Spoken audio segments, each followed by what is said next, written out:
Hello and welcome to the True North Show. I'm your host, Megan North, and I'd like to start by thanking the sponsors of the show, Quantum Awakening, Beth Lewis, and Anne C. Clark. Today, I am really excited to welcome a returning guest to the show, someone who is not only a colleague, but a really good friend of mine as well.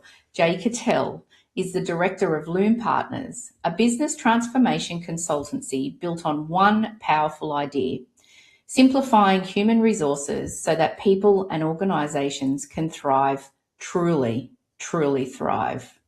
But Jay's story didn't begin in the boardroom. It began across 4 countries, 3 languages, and 10 schools, a childhood that gave him something no degree could ever: the rare ability to see problems from multiple perspectives and connect with people from all walks of life. With 20 years of experience across private and public sectors, Jay has operated at the highest levels of some of Australia's most recognisable organisations. Today, through his own business LUME Partners, Jay works with organisations navigating some of their most complex challenges, from integrating AI into HR models to organisational design, leadership development, business transformation, and everything in between. At his core, Jay is a problem solver who believes that when you get the people side of the business right, everything else follows. He's passionate, practical, and genuinely committed to helping organisations and the people within them succeed. And he's also got a really good sense of humour. So, Jay, welcome to the True North Show. Thank you. Great to be back. Yes, it's really great to be back. I'm really excited about our conversation today. So Yeah, Jay has sat at the executive table of some of Australia's most recognised companies, helped list a business on the stock exchange, and now he's at the forefront of one of the biggest conversations in business today. How do we bring AI into the workplace without losing the human element that makes it all work? Stay with us, because when we come back, that is exactly where we're going to get into.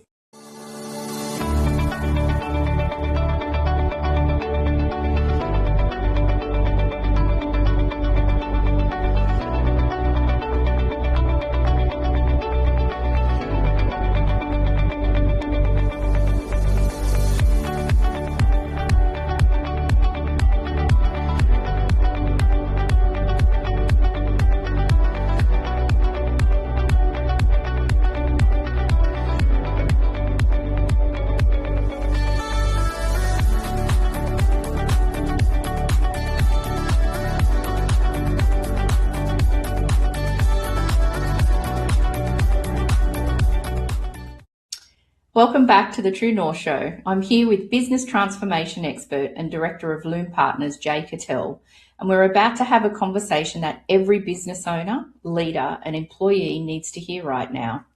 So, Jay, it's been nearly a year since that you joined me for our first conversation, our official conversation here on the show. But what's been happening in your world and in your business since that time?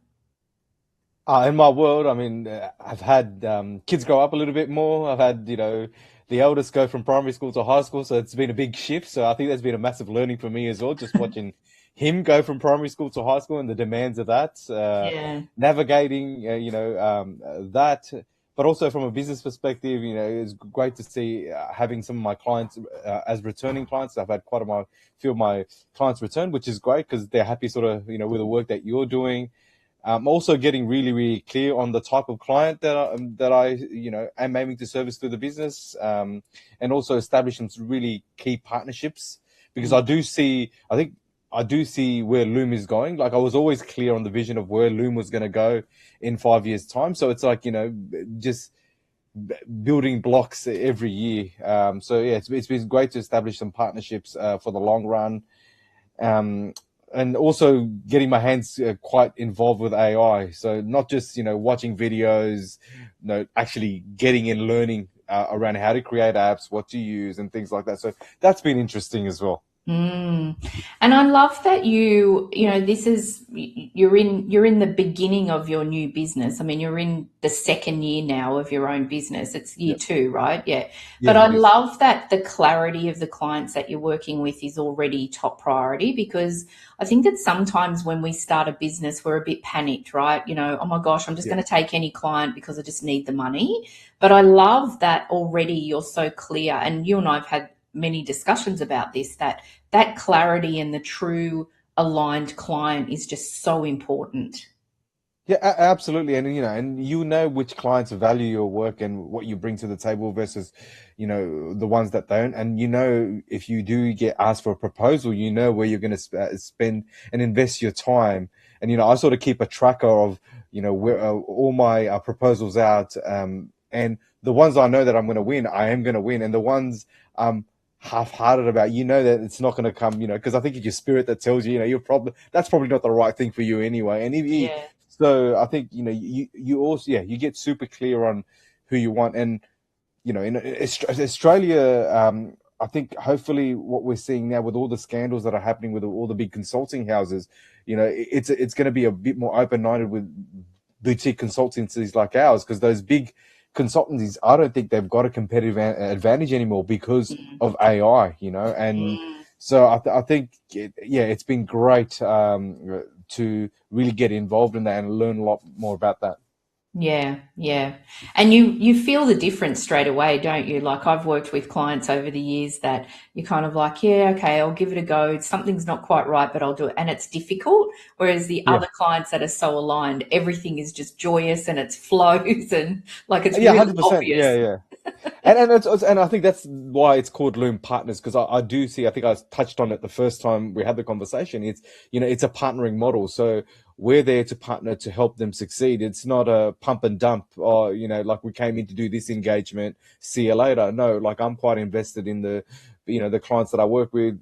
We'll often have conversations about things even after the work, and and I don't charge them for my time, because I do honestly want to see them succeed. Because Yeah. if they've invested in me, I've invested in them. You want to make sure whatever you've invested together grows and goes where it needs to go. Absolutely, absolutely. And that's true partnership, right? That's Yeah, what being a absolutely. Yeah. partner is, yeah. And so, in all of your years of working with people and organizations, what do you think is the one thing that's never going to change, no matter how much the world around us does? I think the need for connection and the need for belonging. You know, Yeah. um, I think, and that's more important now than ever. Mm.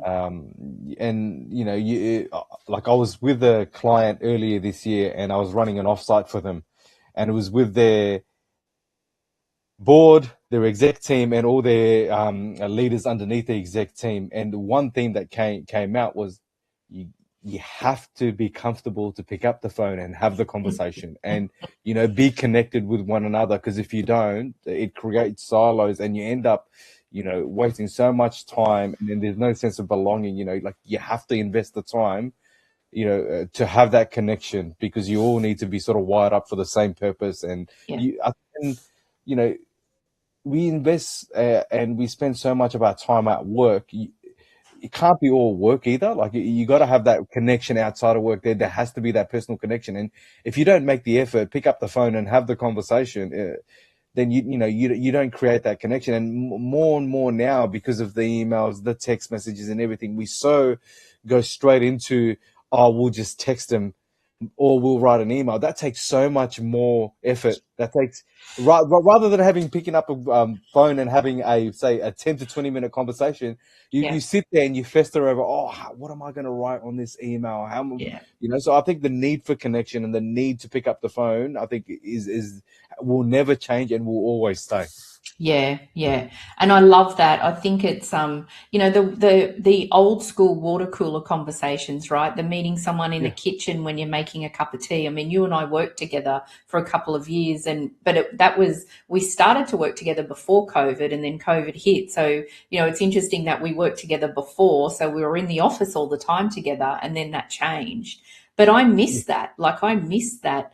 yeah, And yeah. I being think a business owner, like, I've actually made a decision to go to join a group where I can use a wee workspace, because I actually miss being around people all the time. That connection, that absolutely. how was your weekend? Do you want a cup of tea? That sort of thing. Like it's just that's lost now, I definitely think. Yeah, and I think we're so programmed around when to connect. I think we need to sort of break that. It's like, every meeting has to be an hour or half an hour. Those blocks. Why can't it be 45 minutes? Why can't it be 15 minutes? So I think we Yeah. have to challenge those assumptions around how we've been programmed to behave and work. Yeah.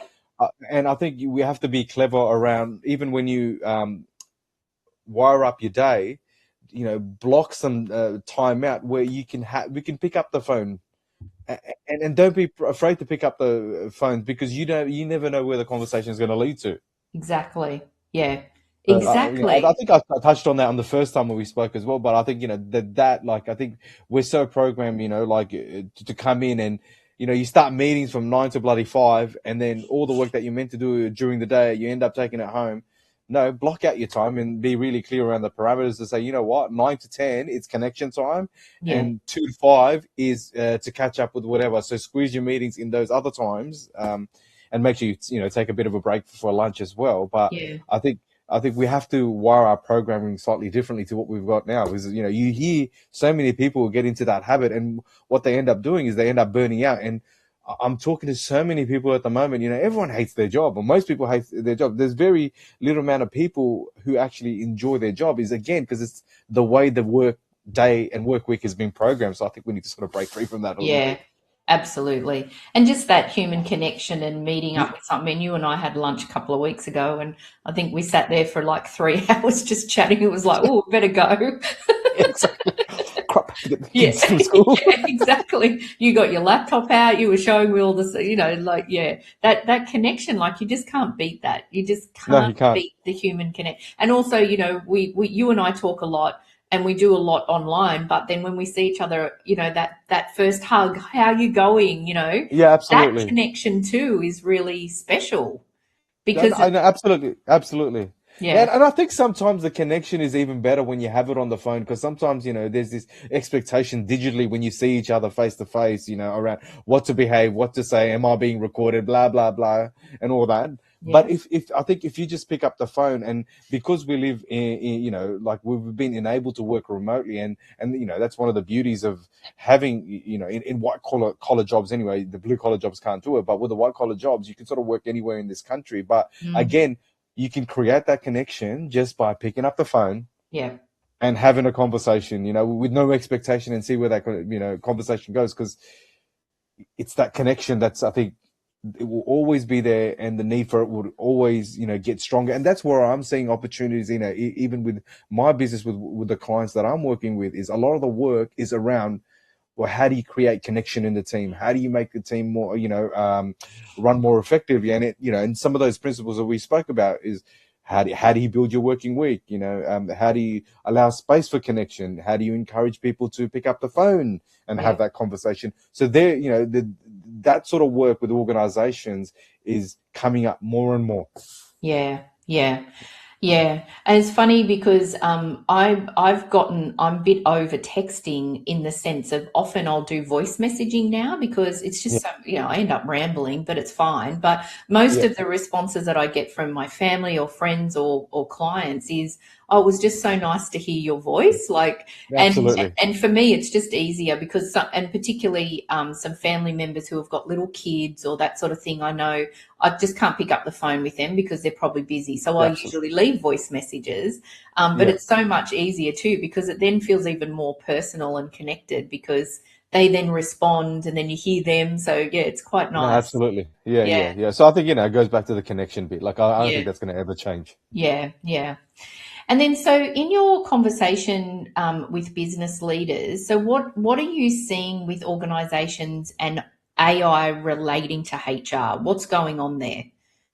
So it depends who you talk to, right? So I think when you talk to big businesses like the big banks, the big firms that have got the headcount, that have got the resources, that have got the time, that have got the money to invest in it, Yeah. they're actually a bit further along around experimenting or introducing or augmenting the way they do their services or automating their services through AI. Right. But I think there's still a big what if for organizations that don't have that. Like, Mm. if you're talking about organizations that are quite skinny in the HR space, that are quite skinny in the IT space, unless someone takes the initiative and has invested their own time and, and done something in the AI space that help them improve the way they do their work, then it happens. But I think, like, in that mid tier, there's still a bit of anxiety, a bit of hesitation, and and especially uh, where there is an older workforce who's leading that particular business unit, they're a bit reluctant as well. So there's Yeah. this, I think there's this trust element that they still don't know, and I completely understand that because, Yeah. look, it blew me away when I was talking to one of my clients, and they were saying, one of the most senior people in this country, who is who runs one of the biggest companies in this country or conglomerate of countries. They've got an enterprise license to Claude, so they're pumping everything to Claude. And I still think, regardless of whether you got a enterprise license or not, you're still training their model. Yeah. So like, I find it really surprising where you're dumping all your confidential information into to Claude, and getting Claude to sort of give you the advice, because you're still teaching it. Whether, I don't care what disclaimers they have in those cloud Yeah. systems, you're still training the model. So, and Yeah. while a competitor might be using the same thing, while while Claude might not say, oh, so and so is doing this, it's still learnt from what you've taught it, and it's still going to give you competitors some insights to say, hey, you may want to think A, B, and C. Yeah. So so Interesting. it all depends. And from a HR perspective, it's been an interesting conversation. So I've, like, in the last month, I've had a few conversations with a few CPOs, chief people officers, in medium to and large enterprises, and what they are seeing is um, matters in ER cases, employee relations cases spike up. So some of them have, one guy in particular was telling me his cases have spiked up by 70% in the last 12 months. And you Wow. can understand why. And we had the debrief. I'm like, I will tell you why, is because rather than, like, that need for connection, rather than people having the conversation, people will read the situation in the wrong way. They'll go to a cloud-based solution and saying, hey, chat, or hey, Claude, I'm having this issue at work. How do I deal with it? They get the script. Then they draft an email rather than having the conversation. Then they send it to the manager, and then the manager then takes it, or the leader takes it, then pumps it into Claude and saying, "Hey, so it's Claude versus chat versus Claude." So I think, and something that was that small then turns Yeah. into something big, and then that gets escalated. So, rather than just having a phone conversation to say, hey, did you mean this by that? Or, hey, I think we need to have a conversation about this, blah, blah. I think people are sort of moving away from that and getting too dependent Yeah. on these models. Yeah.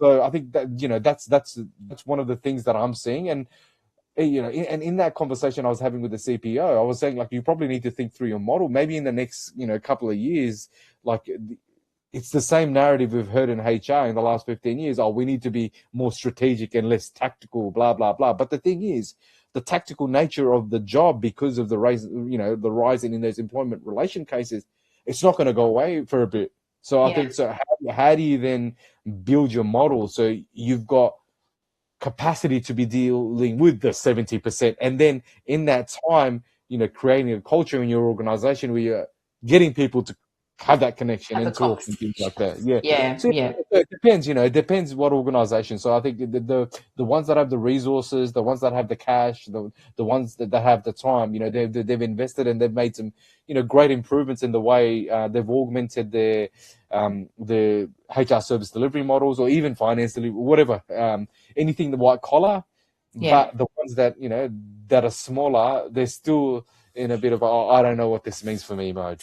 And for Yeah. them, for them, using AI is going to chat or Claude and saying, "Hey, help me type this email," or, "Hey, I'm having trouble with this." So that is using AI, but you're not really using AI to improve the way your business runs. Yeah. Yeah. Yeah. That's kind of the surface level stuff, right? Yeah. Yeah, Yeah. exactly. And the interesting thing is, as you said, like that, an potential employee issue where it's only this small, right? If the person had picked up the phone and spoken to the person, you can usually hear in someone's voice if they're really stressed or something's going on. And they could Yeah, find out from that person just talking to them that absolutely, there's something else going on. It could be a personal absolutely. issue that then they're like, oh, okay, no problem. Are you okay? Do you know what I mean? Like a Yeah, conversation absolutely. That can that that that that, change that gets missed. everything. Yeah, yeah, it gets missed altogether because we're so over reliant on electronic forms like email and Yeah, text messages, and I think more than ever, like you were in HR, you know what it was like the whole notion of rolling out those training programs to train people around how to have those difficult conversations. yeah, That was always a need, even for back in those days, even 15 yeah. years ago, 20 years ago, 30 years ago. But now I think it's even it's amped up a lot more. Yeah, yeah. And I always had when I was in working in HR too, when we were training people to have a difficult conversation, it's like, why were we not training them just to have a conversation? Because as soon as you put the word difficult in front of it, then there's Yeah, stress, right? yeah, Oh 100%. my gosh, I don't know how I'm going to deal with this. Whereas if I'm just going to have a conversation with someone and talk to them and give them some feedback, it just has a completely different energy to it. Yeah, and look, I'm of the view like doesn't matter how much you train people, like the people are only going to grow from practice. Yeah, So I think as a business, what you have to think about is like rather than just rolling out another, hey, how to have a conversation or a leadership program, I think you really need to think about your operating rhythms as a team yeah, and a business. So how do you create those forums? How do you create those opportunities for people to then, you know, uh, have those conversations, so like how often do you bring your teams together, how often do you have a forum for people to share ideas, to give feedback, like, and how is that enabled? I think yeah, that is a lot more powerful and more practical than dumping people in a room and expecting them to change as people if they don't have the ability to practice. yeah, It's like it's like a child when if they're learning a skill for a specific sport. Let's just use basketball for example, because I like basketball. If you put a kid in front of a TV and you get them to watch all these videos, they're not going to go and improve yeah, how they play basketball. What you need to do is you need to say, hey, Monday, Tuesday, Wednesday, we're going to go to the court. I'm going to give you the ball and let's practice, yeah. and we keep practicing. So I think businesses have to think about, well, what does that look like for my business? How do I remove people from their environment Yeah, and put them in a learning environment and they get to practice that? And, yeah. and, and how do I then encourage and reward that so that behavior is then reinforced? Yeah. And also, as you and I have often spoken about, like a leader leading as well. So, how are they leading and showing up like they want their team to lead as well? Yeah, absolutely. Absolutely. Yeah. 100%. Are they walking the talk?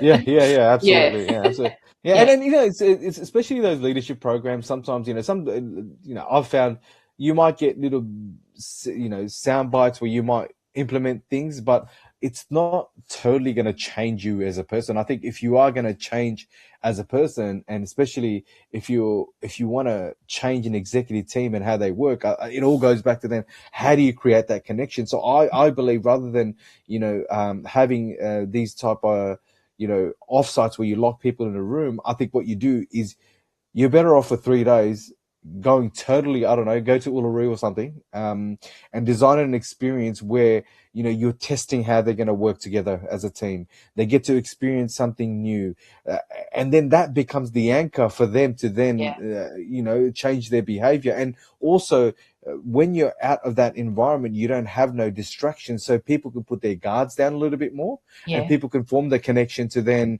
get to know each other personally a little bit. So if a business is having issues around how do you break down silos, how do you work around the same vision, how do you work around the same purpose, I believe you have to you have to do that, where yeah. you have to it's all about how you create connection. And again, AI is not going to do that for you. No, You have to design and curate an experience where yeah, you move them away from their natural environment yeah, and you get them in an experience so they've got this shared bond, shared experience that they can reference that can help Yeah. them work more effectively as individuals and as a team. Yeah, absolutely. And there is science around that too, in the sense of, like, I know when my husband and I, or if I go for a walk with my husband or a friend, because you're side by side, Yeah, you're using a different part of your brain because you're walking and you're exercising, right? And usually you're in nature or somewhere.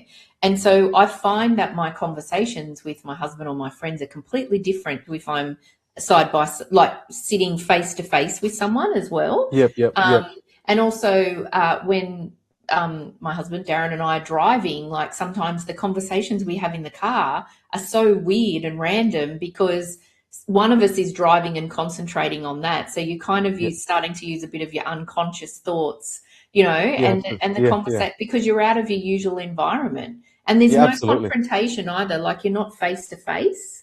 yeah, So when yeah. you're doing something different or you're experiencing it, the connection is completely different because your brain is doing something different. Yeah, yeah, 100%. And I think, and people let their guards down and people end up, being their true selves. I remember when I used to lead a team, I used to lead this one lady, and she was always so guarded at work. She always felt like uh, she had a point to prove, and I don't know, she was just really tough. Like, she was a difficult person with stakeholders. Like, she, but then we had one day where we encouraged them to bring their kids to work, and she had kids, and I saw how she was with her kids. I'm like, man, you're such a beautiful human. I'm Yeah, like, so how do you bring more of that to work? Like, yeah, don't be so guarded, because you see them in a different environment, and their guard just drops, and you see them for who they are. So it's yeah, like, as an organization or as a leader, how do you create that so then yeah, people can bring their best versions, again, yeah. but it all goes back to connection. It's all about and human connection, right? Yeah. Yeah, yeah, I remember one of my best work, um, like, outside activity things that I ever did. This was years ago when I lived in Brisbane, but we went 10 pin bowling as a group. yeah, And no one talked about work, right? yeah, Because and then you start to realize who's really competitive, who doesn't like it. People were then starting to talk about things that I'd never heard before, because usually our work things were like going to dinner or a pub and drinks and stuff, and it's like, oh my god, that's so boring. Whereas doing an activity, it was just the best. Like, everyone connected so differently. So yeah, yeah, yeah, absolutely, yeah, yeah, it's just getting out of your usual environment, right? And you really see that, who that person is. Yeah. yeah, absolutely, yeah. Um, so as AI is gaining more and more momentum, like, how do you think it will impact work for the younger generation? So what's happening with them? So I think this is one of the topics that is not getting the airtime it needs to get, because Mm, we're still so infant in our AI journey in Australia. But I think, like, a lot of organizations, especially the bigger organizations, as they start to automate tasks, as they start to use AI to augment their service delivery, so those remedial tasks, those boring tasks that people do in those entry level roles, as that gets automated, then you got to think about, okay, well, what does it mean when we bring young people into our workforce?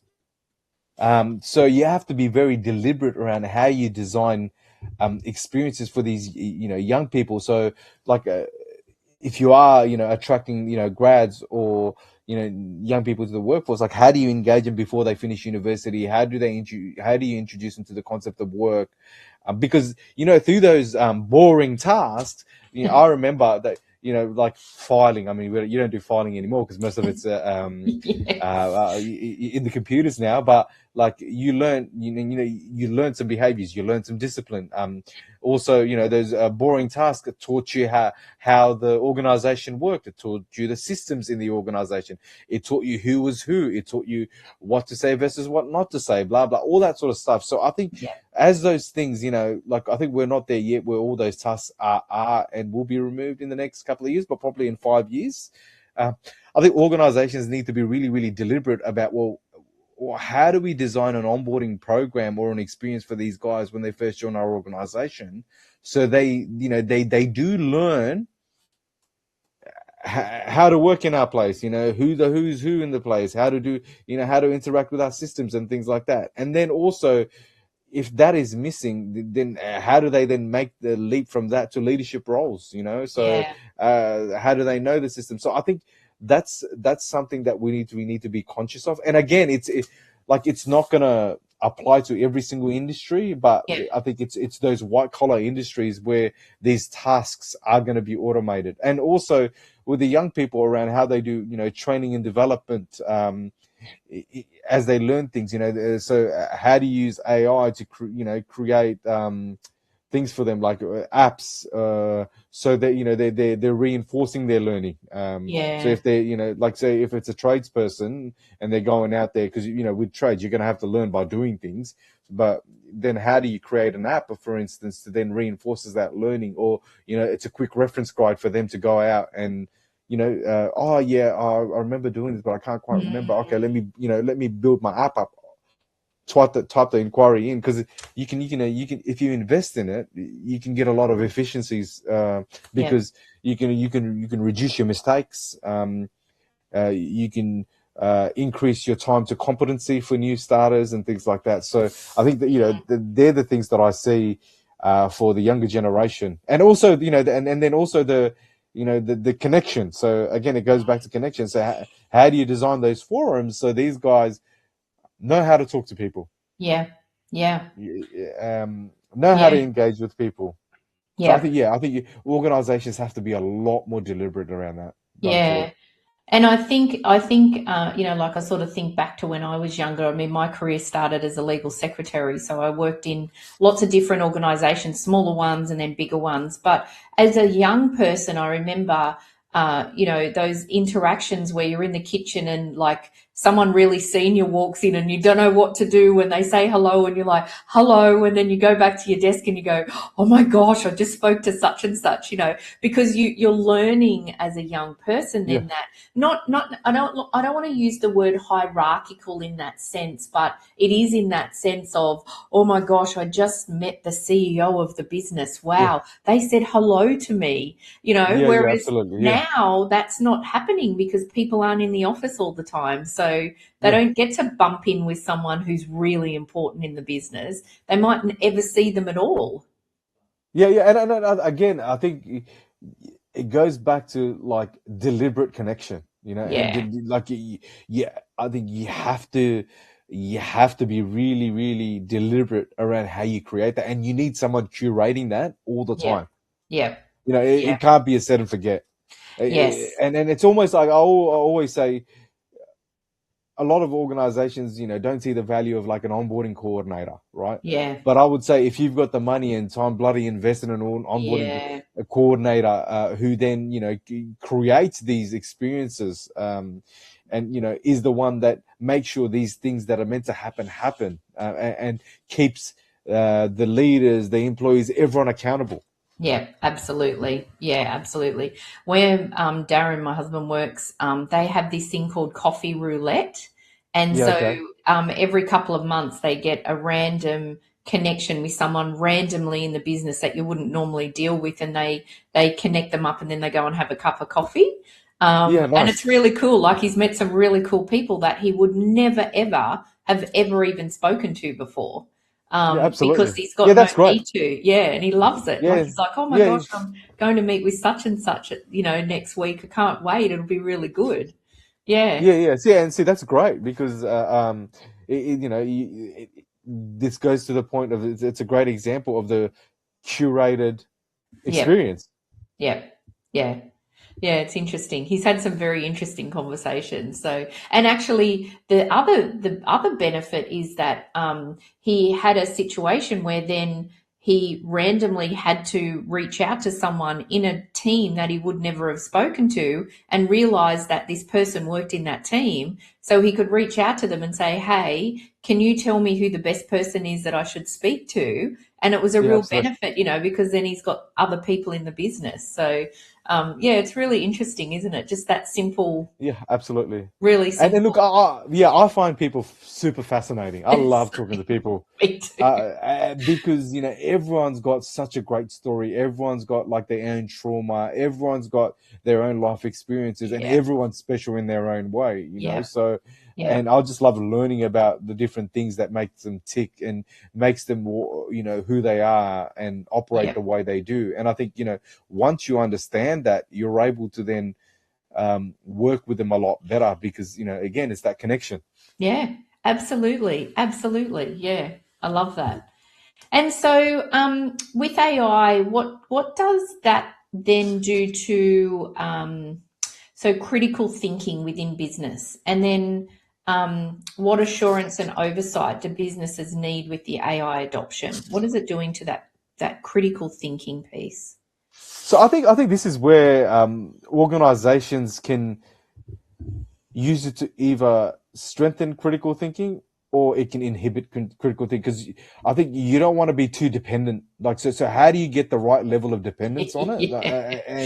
Yeah. And then because then if you're getting bloody AI to think for you, if there's a real crisis at hand and people need to respond immediately, and they've had that dependence through years or even months of learned dependence on it, Yeah. then geez, your business is not going to do that well. Yeah. So I think so organizations need to, like, it's a delicate balance. Like, so if you do get an enterprise license, which one do you get it for? Where do you get it for? And also, depending on the type of business you have, there is something called a local AI model. Like, you don't have to go, you have to invest a little bit of money, but you don't have to go to a cloud-based models. Like, go invest in someone who knows a little bit more about AI and build the infrastructure, or hold the infrastructure locally close to you, so it's not going off and training another model. Yeah. It's there to support and enable your business decision. Now, the reasoning, when you do a local AI model, the reasoning is not going to be as strong as an Anthropic. It's not going to be strong as a Chat Yeah. GPT or the other ones. But what you can do is you can build like agents that goes out of your little firewall or little local house and goes in and fetches the things that needs and then comes back, and you do it in a more secure way. So Yeah. I think, yeah, so and then even with AI, like, if you do implement something within AI, like I was talking to one of my clients, is we talked about, well, how do you augment your HR service delivery model? Because they're like a skinny HR model, so they've only got like a manager and an advisor, and they get inundated with like basic questions. So I built and I showed them this tool that they can use within their organization, which basically, it's I think I showed you this last time we met up, where Yeah. you go into this thing and you ask questions, basic questions around like, hey, or, either as an employee or a manager, hey, I'm being bullied, or hey, I don't know my leave entitlements, blah, blah, blah. And then what it does, and it then picks up your prompts. So it picks up your question and then asks you 3 different prompts to clarify the question, and then Yeah. it points you to the right response. So you can upload your company policies, you can upload your and do that. But then what you want to know is, you just don't want to set and forget with that sort of implementation either. What you want to do is you want to make sure it's built in a way where you're looking at the back end, where the advice that it's getting out, what are the trends that are coming in. So I think it's important that there is a level of oversight with any AI Yeah. implementation. So I think businesses, if you do implement AI to improve the way your services are delivered, you do need some oversight, because you want to know it is doing what you need it to do, and then you're sort of guiding it when you need to. Yeah. You just can't simply set and forget. And also, if it means, say, you've got 4 or 5 people doing that service delivery model, and you've augmented, you might need only 4 people, but that one person, rather than getting rid of them, get them to focus on how else they can help your business, and then maybe they're the ones that then have that oversight on whether it is doing what they're meant to do. It's not always about getting rid of people. I think it's always maybe now with that, what you can do is you can, rather than I don't know, responding to 200 requests, you can respond to 500 requests. Right? So rather than having like, say 8 people, you might be able to do it with 5 people, but the 4 people will do it and one person does the oversight or something. Yeah. So I Yeah. think you definitely need a level of oversight Yeah. with what Definitely. you're doing. And as an organization, if you're a bigger organization, I would seriously look at like a local AI model especially for your sensitive company information. Yeah. It might be fine to get like an enterprise license for a co-pilot or things like that. But for, if it's a company sensitive data, or it's a particular business unit where, you're dealing with data that is sensitive, that gives you competitive advantage, I would invest in local AI and, make sure that's held within your own four walls. Yeah, yeah. And for anyone watching or listening, I've seen that that AI tool that Jay has created, and it's fantastic. So any small business owners, or small to medium business owners, or even big ones that are interested, definitely reach out, because it's actually really cool. And It for talks me, to you. having the HR background, when you were showing me, I was just thinking, oh my gosh, this is fantastic. But you're right, there definitely needs oversight, because the way that it responds to the contract, or what award am I on, or those sort of Yeah, things, like absolutely. that definitely needs to be maintained. So No, yeah, absolutely. And I think, like, it's a real opportunity for those skinny teams, that yeah, where they get inundated with questions, where if you put something in like that, it could really, amplify your HR service yeah, delivery and give you time and space back to then focus on other things, to help the business, grow more revenue, get yeah, higher client satisfaction and things like that. yeah, absolutely. Yeah, no, it's really good. It's very good. And then what about smaller businesses like ours? What I have embraced AI, in the sense Yep. of, not as much as you, but I'm not very good with a blank piece of paper, right? I need Yep. ideas. So I love Claude, because I just pop some ideas in, and then it gives me some starting points, and then I Yep. go from there. But what about other small businesses? Do you think that it's really important that they at least have some idea about how AI is affecting business, what it can do for you? Yeah, absolutely. Yeah, no I ignoring, think, right? Like you can't yeah, I turn think you a have to have blind a, yeah. eye to this. No, I think you have to have a level of fluency in it, Yeah, and you have to invest the time to be, somewhat fluent in it. yeah, Because I think, as I touched on earlier when we first started this conversation, like, in businesses like mine, where it's a consulting business, like, I can honestly, hand on heart, tell you, there is no competitive advantage that a KPMG or Deloitte will have with firms like mine anymore. yeah, Like, literally, and you can see, like, a lot of these firms, they are cutting, they are bleeding, they are cutting these resources, and they're also, realizing how valuable AI is, and they're augmenting their own models with, with using AI. So we're all using the same tools. We're all, we've yeah, all got the same insight. So I think, whereas before I would have maybe had to employ people, I can get away with not employing people to a certain point, because I can depend and I can rely on it to run my business more efficiently. yeah, yeah, So I think, yeah, it's really enabling, smaller businesses. So people like myself, who worked in corporations, who spent the years building their tool bag, of all the skills and all the, insights. I think what it does is it enables them to have more of a bit more confidence to go out on their own.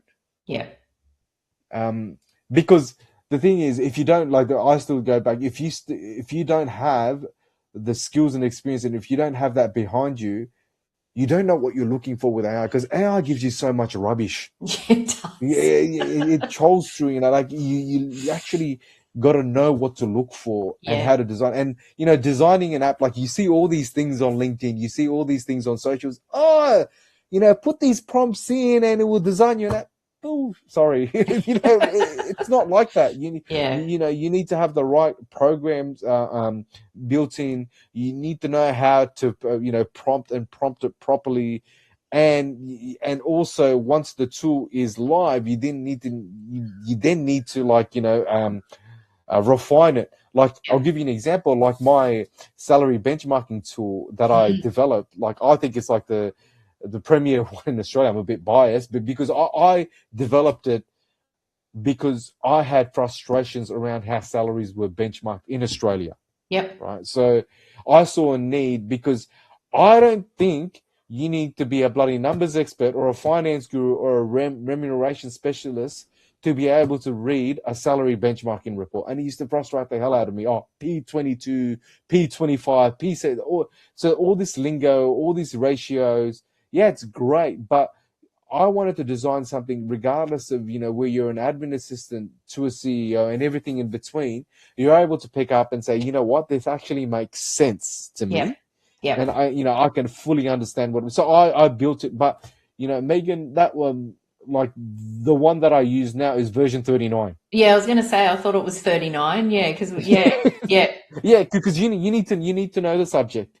Yeah. You need to know like what you want from it. You need to know how to be able to design it, and then you need to test it to make sure that Yeah. it does what it needs to do. So yeah, it took Yeah. me 39 goes at it, Yeah. but I've invested a couple of hundred, maybe 250 hours into it. Yeah. So I always say, when you be cautious, on LinkedIn, when you see someone that says, "Oh, build an app, with this playbook that I've created, and just tag me on the playbook." Yeah. It's Yeah. a nonsense. Yeah. if you want if you want like a great app, and if you want to build it, invest the time in it, because I think if Yeah. you're a small business owner, like especially if you're on the consulting side, it's something that you cannot avoid. You need to get on top of, and it will actually really help you with your business. Yeah. Yeah. Yeah. And so, what about people's purpose and the feeling of like being fulfilled at work? I mean, you touched on this before, that you said that you think that a lot more people, I think years ago, like 20 years ago, the percentage was 30% of people in the workforce are actually doing what they really want to do. Yep. So, do you think that people are, because of AI, starting to look at what else could I be doing? Or do you think that that is just how we are evolving as people at the moment? I think it's how we are evolving as human beings. Yeah, I do I think too. I think I think there's this movement, that a groundswell movement, where people are, especially I think if you're like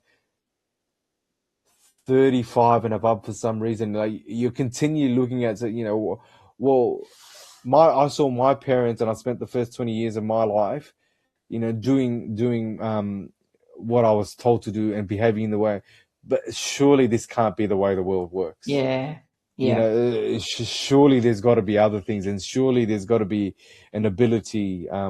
So, and you can sort of fill your cup in one or two ways. Like, some people will chase that and really be passionate about what they want to do, yep, and do that from a work front. But what people will do is, people will look at things outside of the work front, because so what's their hobbies that they're passionate about outside yeah, work, and then they probably pursue that. So it doesn't always have to be work related. I think it's yeah, just finding something that fills your cup. But I think that question is being asked more and more, and I think like we've got an opportunity, globally, to look at how we even school our kids, because I don't think it has really changed from the industrial age, where you're training these kids to be sheep. You're training them to be ready to go work for someone, and so you're not really training them how to think for themselves, because they're always taught to what's right or wrong. I mean, yeah, it's so subjective.